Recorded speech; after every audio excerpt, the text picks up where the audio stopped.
All right, everyone, welcome back to another episode of The Pursuit of Ownership. It is Peyton here. I'm here with Steven today, and we have a guest that has been on the show before. It's been a couple years, but we're definitely glad to have him back. We have Paul Edwards from Cedar HR Solutions, and he is the CEO. So, Paul, we're glad to have you on the show. Hey, I'm really happy to be here with you guys. Awesome. Yeah, we're glad to have you. Um, So today we really thought we'd kind of frame the conversation as, one in regards to, hiring and firing, because we feel like that's been a really big issue lately. But before we do that, I want to give Paul a chance to kind of talk about his company and what they do. So, Paul, go for it. So, Peyton, Stephen, what we do when I founded Cedar back in 2006, what we noticed and what I had noticed from owning my own businesses was that it was lonely at the top, and that HR was kind of a HR for life sort of thing. If you had employees, it's like for the rest of my life, I'm going to be dealing with these issues. And so when I created Cedar in the beginning, it was more to help people find pragmatic or workable or effective solutions to everyday HR issues that were going on in their businesses. And then eventually we found that dentistry and medical practices in general were a really good fit for us.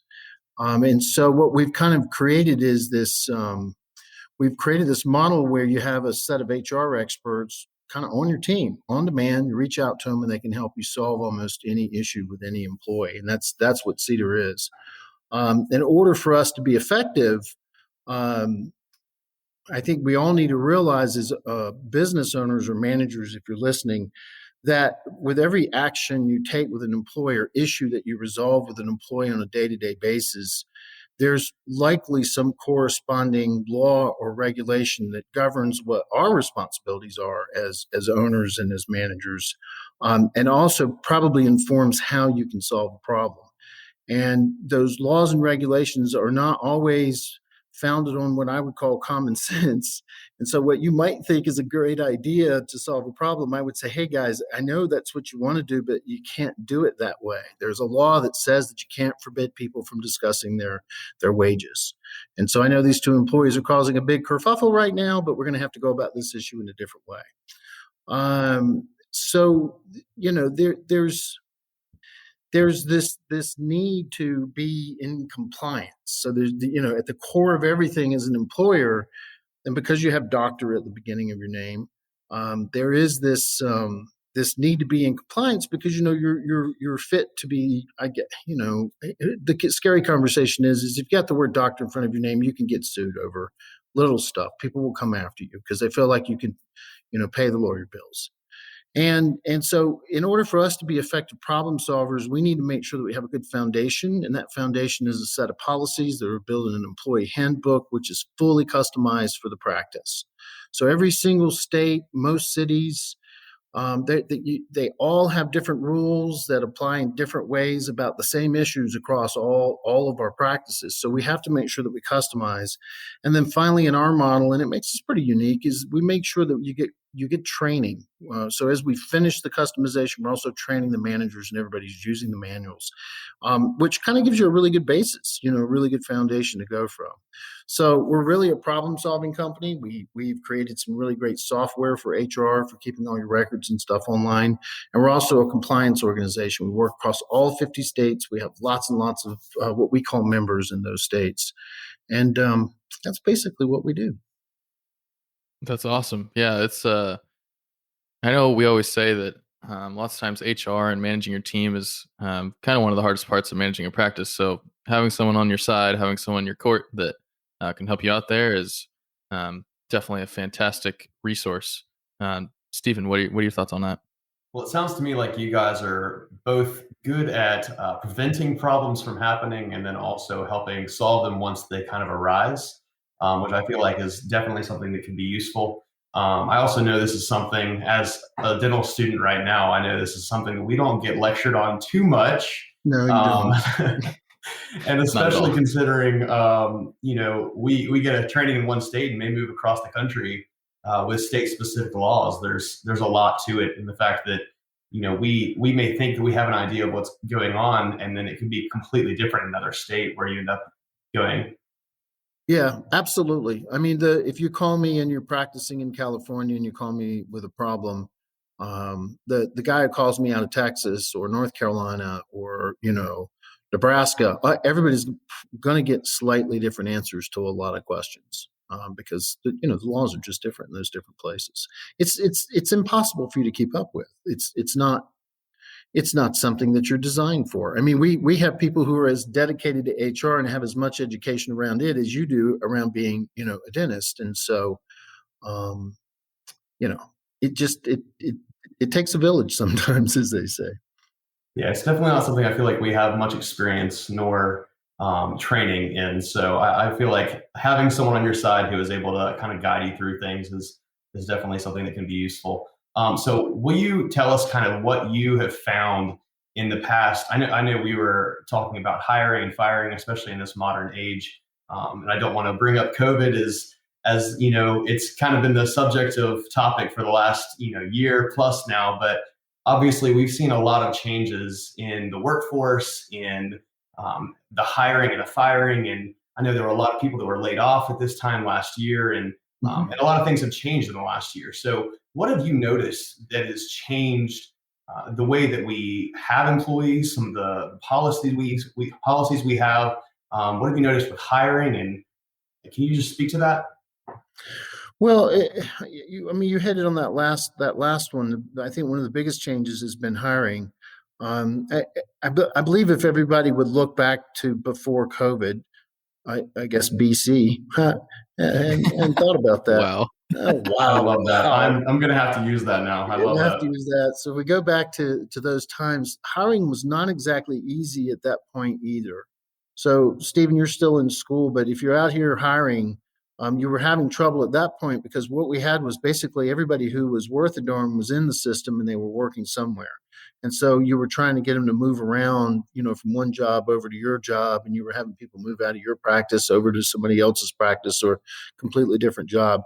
And so, we were at pretty much full employment, even, going back 6 or 7 years before COVID. It was really not easy to find good people. And that is exacerbated by what's going on now because one of the trends we're seeing is and folks are talking about this left and right, but we get to draw from 2,500 members and we have like 10,000 people in our Facebook group. So we're like a crowdsource in some ways because we have all this information flowing in every day, so we can kind of tell you, we're again, using metaphor, sort of the canary in the coal mine. We can tell what's going on before it's going on. um, and so people who are would be hires are making different decisions and kind of stepping back from the world right now. And they're saying, do we want to be a two income family? They're saying things like, we've done the math here, and by the time we figure in my child care, one of our spouse's income after all of that is paid for every month is about $375 a month when we're done paying for gas and everything else it takes to have a parent in it. And they're like, well, is it worth it or not? So we're also having it appears a lot of people are moving around. They want to change jobs. They're looking what they're doing. And as people are looking at moving from job to job, they're doing all sorts of self assessments, like whether or not they want to be a two income family or not, whether or not they want to, just have one parent working and the other one at home with the kids. They're kind of doing the math on how much does it actually cost for us to have childcare. And that's just one little factor. I mean, that's just one little thing that people are reassessing. They're looking at whether or not that's the kind of work that they want to be doing. And what I want, folks like you and Stephen and all the listeners out there to remember is that a job with you guys is a coveted position for somebody somewhere, and for lots of people. So if I've been working in a grocery store, I'm smart, I'm capable, I can learn anything. I've been there for 2 years and I've been in the produce section and there's not a lot of upward movement for me and I'm looking for something to do. Coming to work for someone like you guys could be the biggest deal in the world. I don't have to work on the weekends anymore. I don't have to work nights. I mean, and you should sell your jobs that way. You should sell in your ads yourselves, the positions, the culture, all those things are desirable in most dental practices. Um, so I mean, that's one thing that we're seeing in the trend on hiring. I mean, I could go on and on and on about the different things that we're seeing. A lot of what I'm talking about, I'm going to talk about today, is more theory than it is pragmatic application of how to hire. And for that, and I'll offer it to you guys, and you could post a link to it if you want to. We do it all the time, and we update this about every 2 years. It just went through an update, but we have a hiring guide. And I know that sounds like, well, great, they have a hiring guide, but we actually have a super comprehensive, well thought out hiring guide that can take you down some paths towards hiring better people that you might not get to on your own. Lots of tried and true methods. We talked about it before. We have 2,500 members. We've been doing this since 2006. And so we've learned a few things and we've jettisoned things that aren't working anymore. So, the hiring guide's a great thing for people to download and check out when we make it available. Yeah. That sounds fantastic. So is that just something that's available on your website? Is that what you said? I don't know if we have it up on the website right now. We'll have to make it available to you guys. You'll have to put it in with this podcast or something in the We description. can add it to the show notes. Yeah. And we'll make sure to provide it. Okay, great. Absolutely. You said a lot of really interesting points there, and honestly, some things that I would have never considered, but honestly make a lot of sense. Like the whole, how much money I'm making versus how much childcare costs, and just things of that nature, like things that a lot of people, as an owner, maybe you don't think about, because it's a whole different kind of income bracket, different things to think about, and also just that thought that this is a good job. Like for a lot of people, this is a dream job. It is. It's a coveted position. It really is. But we get caught up in our own problems and our own issues, and the next thing you know, we're just talking about how much trouble we're having hiring. But if you think about it, and I've got this quote that I got from a guy. His name's Joseph Campbell. He talks about the hero's journey. If any of you are listening out there, if you're listening and you're an owner or a manager, you are the hero in the hero's journey. But I would encourage everybody to go out and kind of do a little Google search on what the hero's journey is. And this quote is from some time ago. This didn't come about because of COVID. He just put it out there because I think we all get so myopic and think that our problem is the problem, and we don't realize that we're in a larger ecosystem where other people are having the same problems we're having, and opportunities are arising left and right as things fall by the free side. So what he wrote was we're in a free fall into future. We don't know where we're going. Things are changing so fast, and always when you're going through a long tunnel, anxiety comes along. And all you have to do to transform your hell into a paradise is to turn your fall into a voluntary act. It's a very interesting shift of perspective, and that's really all it is a shift. It's joyful participation in the sorrows and knowing that everything changes. And I embrace that kind of thinking. It's I don't know, it might be cliche that every mess up is an opportunity. It's like, well, there's an opportunity for change here. And it's easy to say that. But if you kind of embrace, especially what we've been going through this past year, all sorts of lessons have been learned. I mean, who believed that we could hold all the patients in their cars and have them text in that they're there, or that we would bring them in the front door and squirt them out the back door at the end, or that we could have a receptionist and intake person on a camera sitting at the house talking to people on a computer as they walk through the door. And I could go on. There's been all sorts of innovations there. One other thing that I want to point out is that dentistry is a service organization. So there's much to do about, all these workers who aren't face-to-face workers. And it's all the news is talking about is remote work, and are they ever coming back to the office? And employees are demanding. And, there's a story out about Apple, and there's a story about another tech company, and the employees are like, we're never coming back. We want to work from home. And there's been very little said about all these service workers, from grocery stores all the way through your darn dental office who were there face to face with people, going through, going through being with people and doing the work. And it's, I think that you want to use that as a forte, as something that you focus on to say that it's teamwork. It's a place where people work together. You know, I got thoughts about this all over the place because, we're an HR company. We're having trouble hiring. I mean, we're in a market. We're here in Tucson, Arizona, and there's 1.2 million people in our metro area. There's a major university here with 40,000 people in it, a law school. I mean, ostensibly everything we could possibly need is here, and even we're having trouble hiring. So I feel people's pain. It's not easy. And it sounds like what you were mentioning about, there are people out there who having a dentist office as their occupation, providing their occupation, is something that a lot of people would look at and think, wow, I don't have to work weekends. I can work normal hours. I'm not having to bend over and pick up heavy things and put them on, big shelves. And I can be around people who are, happy all day. Not everyone's happy to come to the dentist office, but in general, just being in a place that is helping people and making a difference. And so I feel like there's also this pressure that so many dentists put on themselves to brand their practice or to figure out what it is that makes their practice unique to patients. But sometimes I would assume that we haven't necessarily thought too much about what makes our practice different from any other job or any other occupation for the people that are working for us. And so it's kind of disconnecting ourselves from the everyday work and thinking, not only do I need to think about what it is that is making my office unique to patients and what I'm providing to the patients, but also what am I providing to the people who are working for me and what can I use to hire new people that are working for me?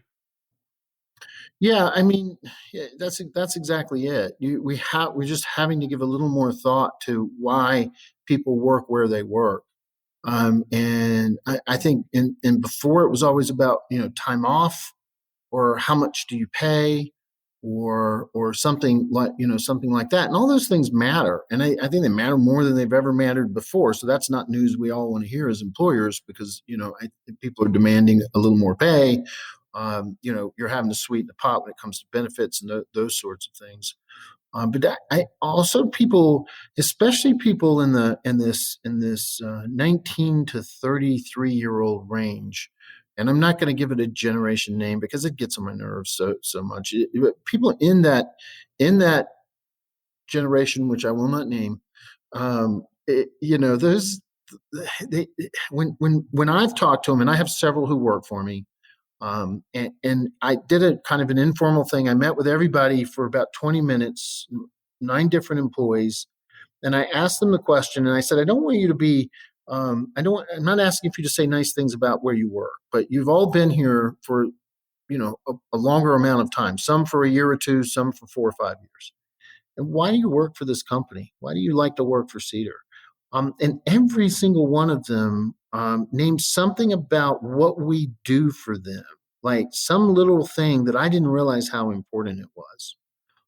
And so I had to send the whole team out to work from home for a year. Well, within 2 months of realizing that it was going to be months, not weeks, I made sure that everybody got $150 a quarter stipend to go towards their internet in their home office. We checked in with them often to make sure that they had everything that they needed. We were telling them, come pick up your extra screens for your computer. Do you want to take your stand-up desk home with you? We'll facilitate it.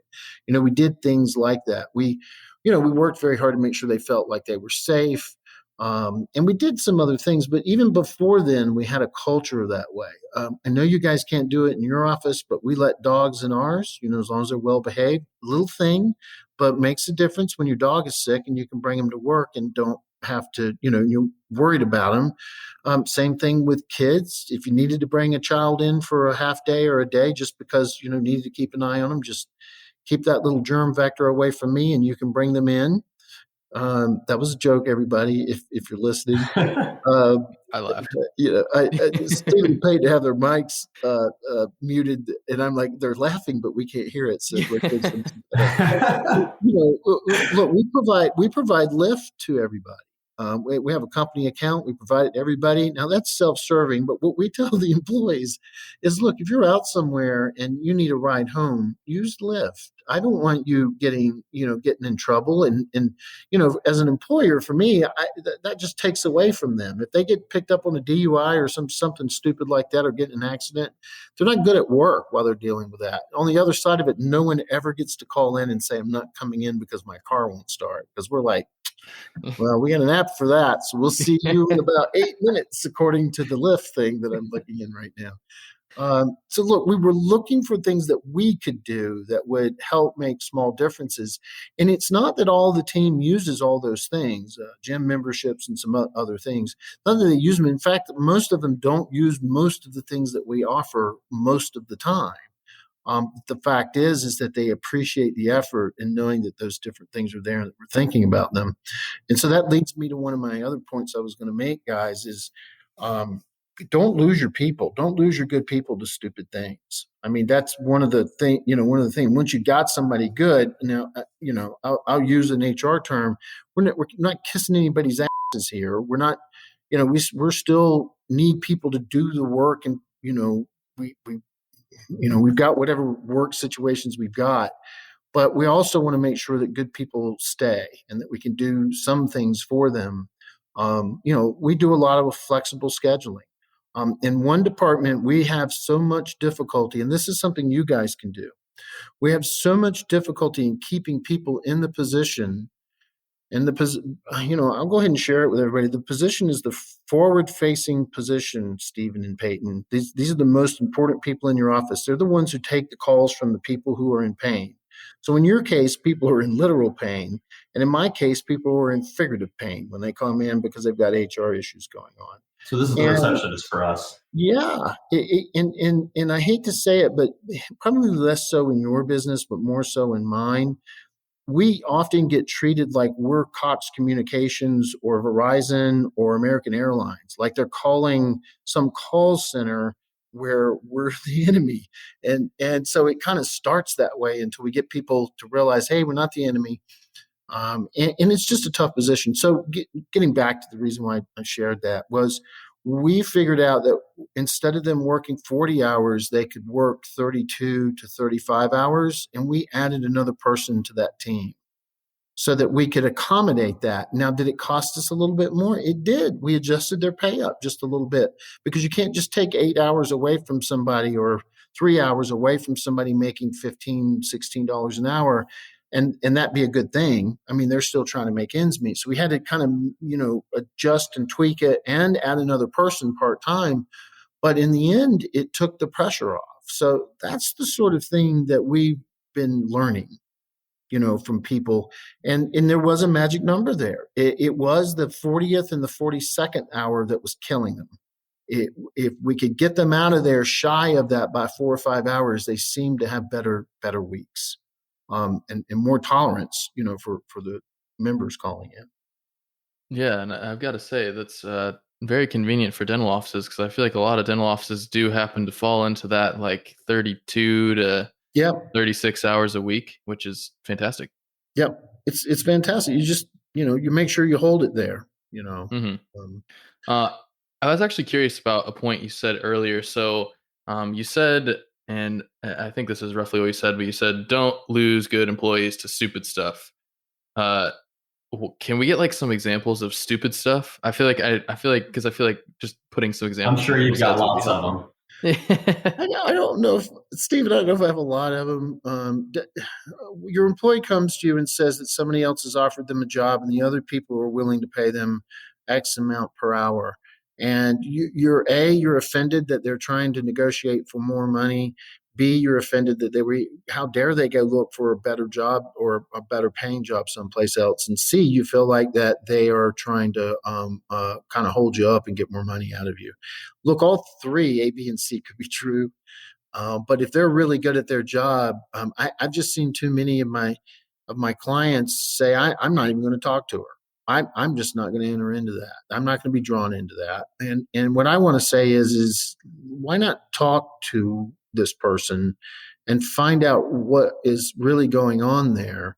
And maybe you do have to offer them another dollar an hour right now if they're worth it. If it's something that they're if it's something that you really feel that they can earn into. And I, again, if I were you, Peyton, we'd sit down and we'd talk about the employee. And if in the end you're like, I really like her, I'm kind of surprised that she's going someplace else. And we talk about that loss, the cost of that loss of retraining another person, how long they've been with you, whether or not you have the capacity. And we might want to go ahead and get them that $2 an hour, but we wouldn't just give them $2 an hour and say, fine, you won. We would sit and talk with them and say, okay, we can do the $2 an hour, but here's some additional things that we need from you. Here's more responsibility we want to place on you. Here's, and it is a dance that you're doing with someone. But, I admit that's an easy way. And I've had that mindset before too. So, Mm-hmm. another, you asked me stupid ways to lose people, is to not have your finger or someone's finger on the pulse of your employees and not see that you have a problem or that you have a toxic employee and that employee is running off good people.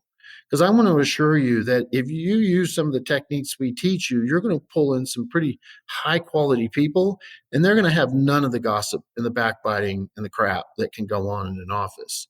And I've had plenty of doctors tell me a horror story about an employee, and I go, "How long has this been going on?" And the doctor's like, "Well, maybe 15 years." And I'm like, "What do you mean 15 years?" It's been going on for you. She's been working for you for 15 years. When did things go bad? And, they'll shrug and be like, well, maybe 13 years ago. No. But you don't Oh, man. understand. She's great with patients.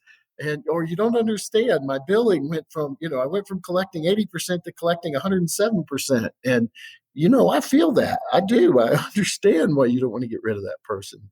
But again, not recognizing that you've got somebody toxic is, a super important thing.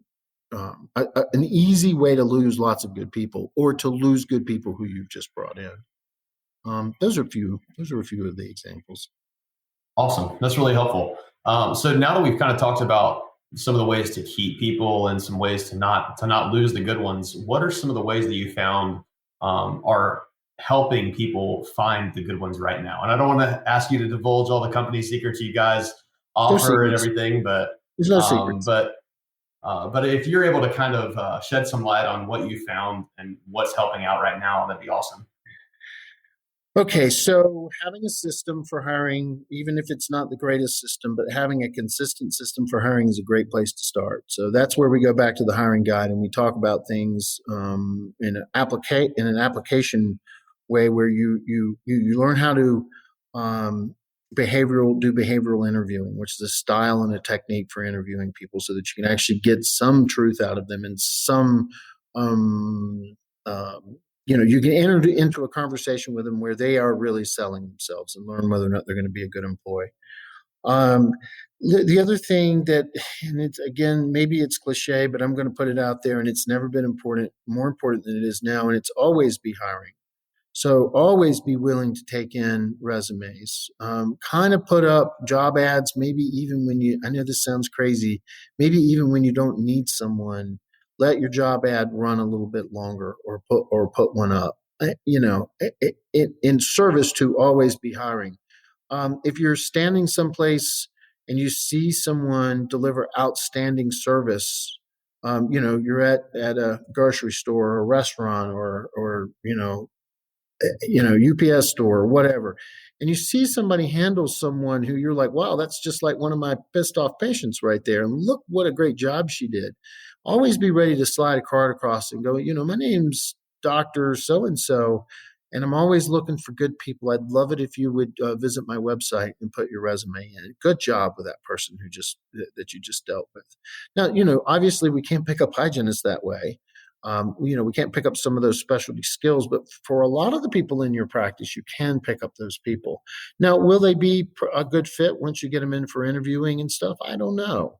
But at least maybe you can use that example, of always be hiring. I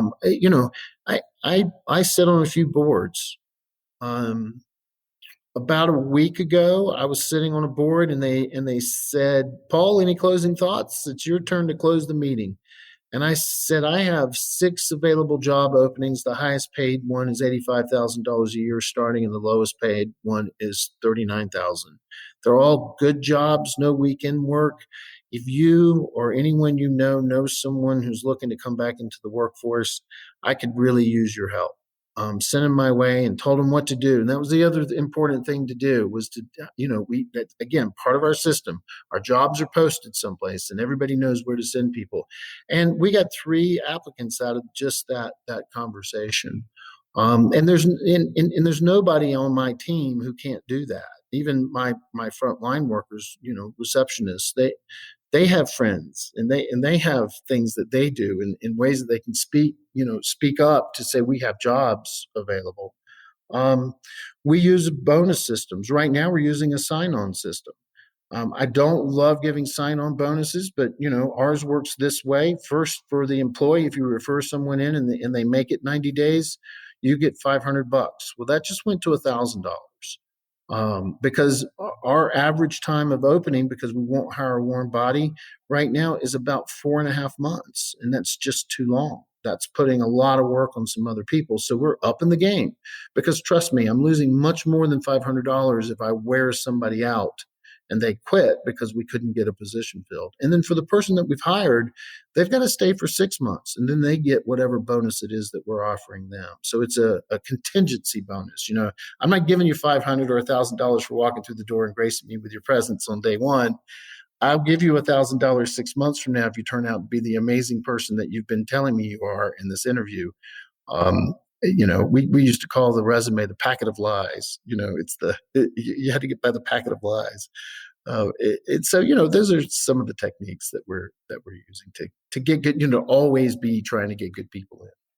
So I feel like there was a lot there to unpack. The thing that you just mentioned, I think, is something that was really useful, about whether it's the sign-on bonuses or just having a mindset that is willing to make big or take big risks or offer big things to have the best people come on. I've heard of people that are hiring or using a temp agency for 6 months because they don't want to hire someone, or are spending thousands of dollars when on something that $500 could have Maybe. completely eradicated. And I also love what you said about the always be hiring thing.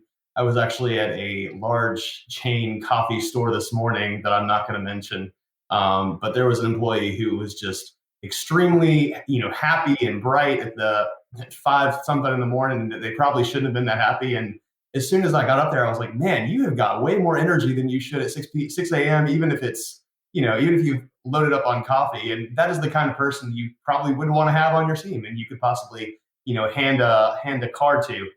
So I will say, you mentioned behavioral interviewing. Is that correct?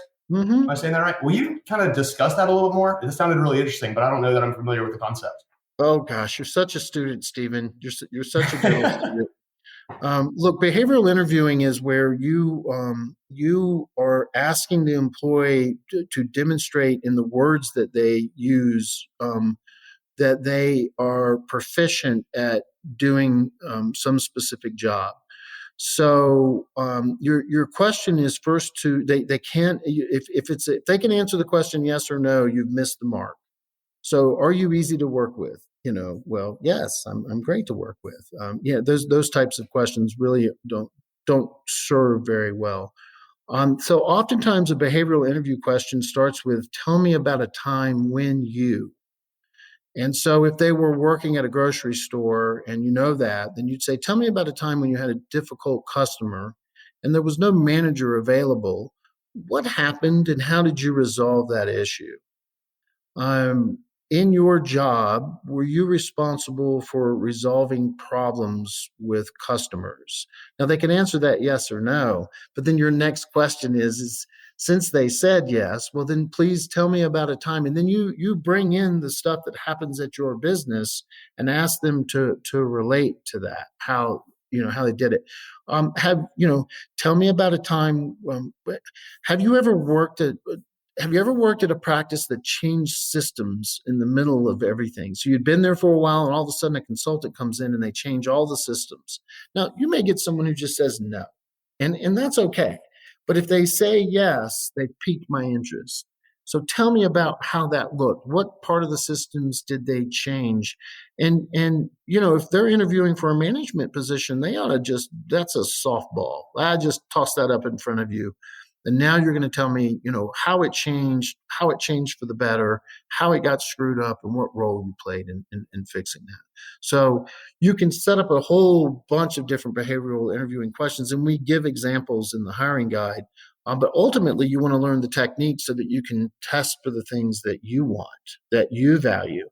And they can also be not just about skills, but also about culture, and how they handle things. Other things that you can do in interviews, we always ask this question in your free time. What do you do? What do you do for entertainment or to occupy your time? And, from one person, you'll get, I have 3 kids. I don't have to answer that question. I'm a chauffeur. 2 of them are in band and one of them's in soccer. And when they're, and then they flip flop, and that, for other people, it'll be, I do a lot of community service, or I don't do much. I game. It's okay. There is no right or wrong answer. I just want an engaging answer from them, and see what, and see if they have passion for what it is that they do or don't do. And by the way, the answer from the mom who has the 3 kids is valuable to me, because I feel like although the 3 kids are going to be a problem every now and then, especially this last year, a parent needs their job. One, to get away from the children. That this is what I've been told. But 2, to fund the things that the children want to do and need. And so, I mean, there's something to be learned in every single behavioral interview. I mean, we had one person I can think of who, I don't have kids. My husband and I don't ever want to have kids. We like to travel. And, part of the interview for this person was that she was going to need to travel for Cedar and go to all these conferences and go to all these places. And so, again, little things that I'm picking up in the behavioral interviewing, or we're picking up in the behavioral interviewing, that are helping us understand if they're a good fit for us or not. If they've got 7 kids, they're probably not going to want to travel with the practice a lot. And, it just putting stuff like that out.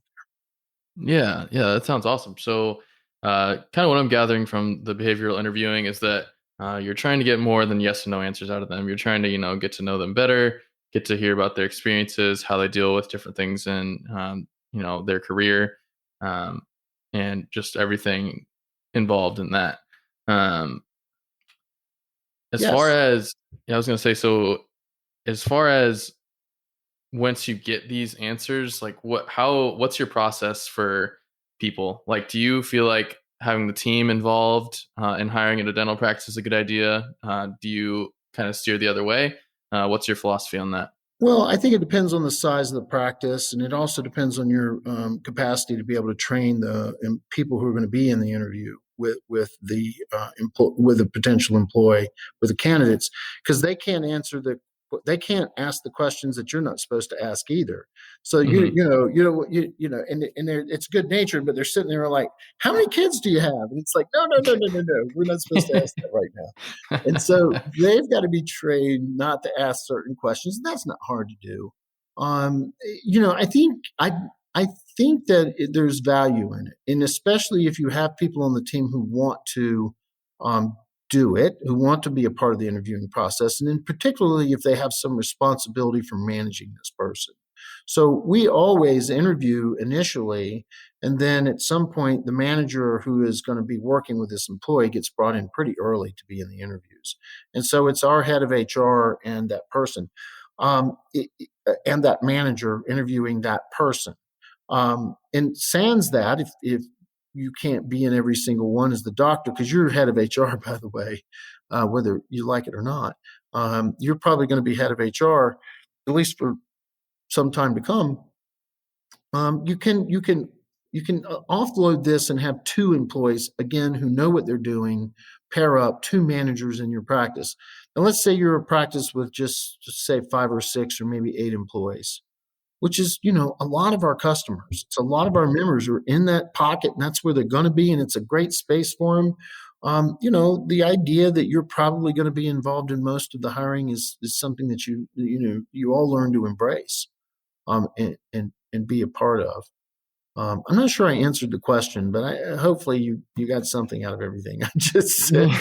Excuse me, I feel like if I were to attempt to spark notes that having the team involved with hiring happens in bigger offices where they have like a lead hygienist, a lead assistant, lead front desk. Yeah. Whereas with the solos, you tend to see it more being on the doctor's plate. The doctor and a manager, or maybe the doctor and the team lead, if you're in the team lead model where you do have someone who's responsible. Maybe you're putting the first person into your team. You've had a team of one, and now you're about to have two.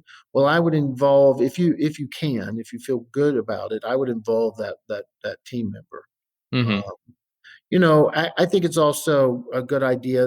There's many other techniques that we teach in the hiring guide. Just uh, taking, putting them with an employee, getting them out to lunch with them. Just there's just lots of little things you can do, and you'll figure out what works for you. But this idea that you're just going to take the first person who you like and work with them, and it's going to work out because you did that one time before and that worked for you really well, and it really could. But if the idea that that's going to work over and over and over again is just, it's not, it won't work. You got to come up with some methods and technology and techniques. Awesome. Absolutely. So, Paul, I have something that I guess is kind of a side tangent that has nothing to do with what we've talked about up to this point. But being that the audience that we are mainly talking to is pre-owners and people who currently do not have a practice this time in the pursuit of ownership, if someone were to acquire a practice and they enter in and they've got all these employees that are already there, how do you identify the employee that you talked about earlier who has been there for 15 or 13 years and has been kind of a toxic employee that's causing all kinds of issues, and how do you kind of deal with that? I think the first thing that you do is when you first arrive in the practice, you kind of you observe. I think you put job descriptions together and you distribute job descriptions. I think that you, as quickly as possible, and this goes against a lot of guidance out there, but I don't care what anybody says. I know this works. You get an employee handbook in place. You come to someone like us, you get an employee handbook in place because it shows there's a new sheriff in town. And employees are required to read it and they're required to sign it. And if you've got problems in that practice, you're going to have that problem employee start to push back because they've not been required to do any of this work before. On the other side of this, Stephen, it may not be your 15-year employee. It could be the employee that they hired 6 months ago because they needed to fill a seat, and it's that employee who's causing this problem. So the way to ferret out an employee who's a problem is to just begin to take control and to put some requirements in place. And I think that's one of the things that most of you can count on is that in the end, when you purchase a practice from a selling doctor who is retiring, he or she has let their foot up off the pedal at some point. And that's okay. You're going to do it too, because that's what you should do in your last 8 years is you should let your foot off and you should cruise into retirement.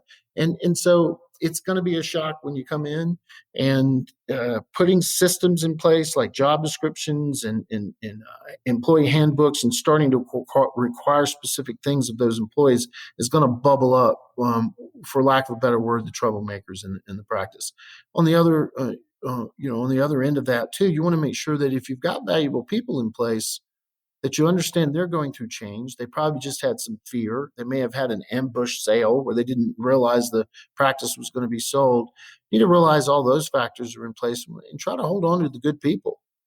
Someone who's been there for 18 years and wants to work for another 6 years until they get into retirement and is good at their job is incredibly valuable. Incredibly valuable. So those are, They're almost more like after the transition, they're almost the cornerstone of the practice. They could be. They Depending on sure who could the be. Yep. If you treat them well and you let them know that you respect their position and who they are, and they prove that to you, they prove they are in service to you as the new owner, then they're a wonderful asset. It doesn't always work out that way, but it certainly can. Yeah, yeah, definitely. Yeah, all these things sound very helpful and very just good things to keep in mind.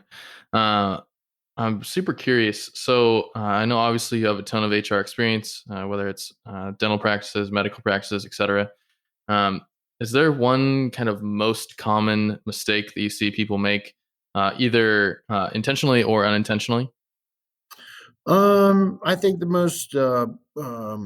the easiest one to identify as a mistake in how you're paying wages, like carrying over some bad practice that the previous practice was doing, or where you're paying somebody as an independent contractor who shouldn't be an independent contractor, or you're paying, say, your hygienist as salaried employees, you're not tracking their time, you're not paying them overtime, when in fact that's what you're supposed to be doing. Those are some pretty common things. I think this is not a mistake. It's something that's just not occurring for you. Um, I think that you should pay a lot more attention to culture and culture building and hiring difference makers and building your business that way than you are taught to do. Even in a small business, everybody understanding why they're there, what your mission is, what your vision is, and what your core principles and values are. That ongoing conversation renewed every year, which is certainly going to be different in year 10 than it was in year 2. Those things can really carry your practice through thick and thin, and really attract strong, what I just call a difference maker. A difference maker is someone who brings skill or skills to the table that you or no one else on your team has. They're better at answering phones. They're better at dealing with patients when it comes to insurance. They're better at implementation. Maybe they're better than Steven's ever going to be at interviewing employees. It's just their difference maker. It's what gets them jazzed in the morning when they get up is, oh my God, I get to hire somebody. Whereby if you're me, that is not my first thought in the morning. So, yeah, those are the things. I think not enough attention is paid to building good culture and understanding that doesn't mean that's not a money conversation. That's not Culture is not money and how much you pay people.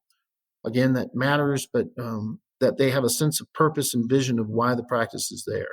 Why they need to be able to answer this question: what would happen if our practice closed next week? It just up and closed. What impact would it have on our community? What would happen? How would people feel if that happened? And that's not something that we really get into with our employees very much, and it's a lot of work. It's not easy. Yeah, I totally agree with that.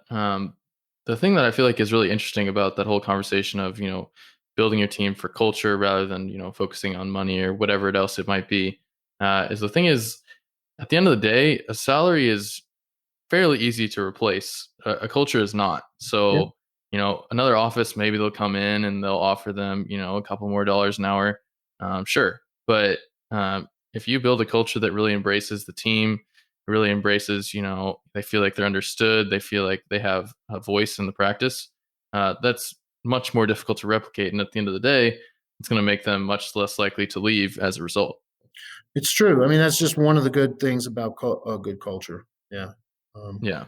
Yeah. Um, yeah, honestly, these have all been fantastic points. Stephen, do you have any other questions before we kind of wrap it up here?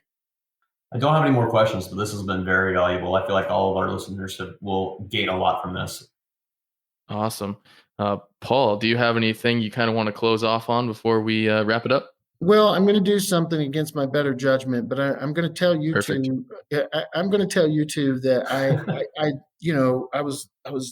had to go back and refresh my memory who Shared Podcast is. So I had to go back and I had to look and God, I had to listen to a couple of them because I like to know who it is that I'm going to be talking to. Mhm. And you guys are just doing a great service here. I'm serious. Just even from the blurbs, the intentional way that you're kind of putting what you're going to talk about into the paragraph that describes your podcast. You're just putting together a really good resource here for people who are coming into their practices. I super appreciate what you're doing. It's fantastic. And we really appreciate your kind words. Yeah, that's Absolutely. definitely what we're going for. We just want to be, a good resource for people. Because at the end of the day, there's not. I mean, there is a lot of resources out there, but um, there's also a lot of not as good resources or resources that might lead you the wrong direction. So we want to really try to be as good of a resource as we can to everyone that listens. So once again, thank you so much. We really appreciate you taking some time out of your day to be with us. I'm sure you're a busy guy, so we thank you for that. Yep, my pleasure, guys.